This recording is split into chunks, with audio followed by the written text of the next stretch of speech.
And today we're asking the question, is your personal computer Y2K compliant? Thank you very much for being with us today. My pleasure. We hear a lot about all of these businesses and trying to become Y2K compliant, but we should be considering a lot at home. What are some things that we should take into consideration when trying to determine what's going on with our personal computer in 2000?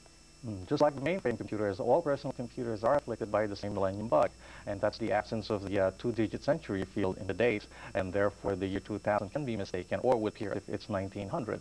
Well, there are several ways that your computer can be affected by this. Let's say your hardware is compliant and your software is not. So even though your hardware can detect the year 2000 from the 1900, your software is only able to process the two-digit year.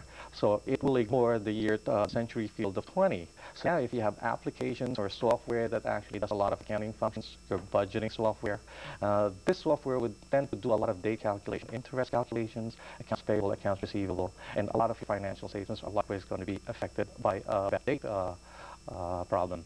Now, the other thing is some software manufacturers would actually use a date control mechanism in order to control their upgrades or releases to brand new software. So what happens is, let's say, as of a certain date, some of their files or some of their applications would be in effect. This is basically, like a good example would be tax tables. Right. You don't want them to be effective until after a certain date. Now, if you have a big problem in your machine, then you have a real problem. You have a real problem. You could infect your data with all types of bad information. Now, what about if there's someone who's out there who just bought a computer? They're not even safe, even though they just may have bought one just last month. That's correct, because if that computer was assembled at least 2 years ago, now the BIOS that could have been used there is non-Y2K compliant. A lot of the BIOS chips were made prior to the 97 have a system clock problem.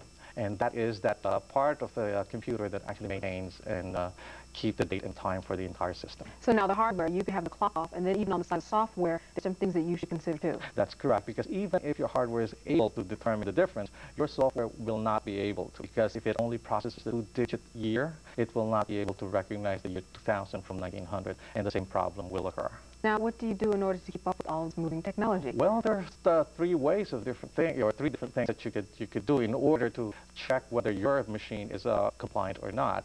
The simplest, yet not the most cost-effective, is just replace your hardware. Right. That's what a lot of people don't want to hear about. They have to replace the whole computer.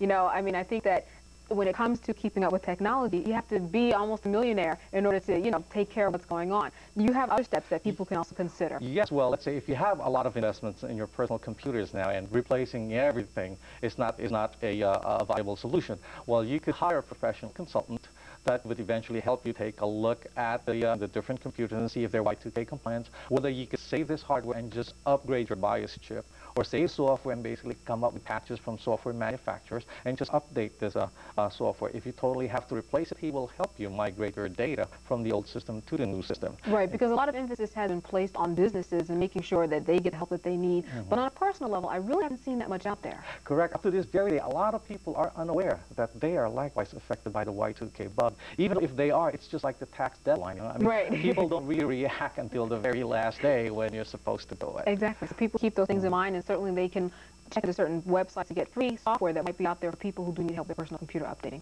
Thank you very much for being with us. It was good having you. My pleasure. I'm Candace Kelly for Comcast Newsmakers. For more information, tune into CN8, the Comcast Network.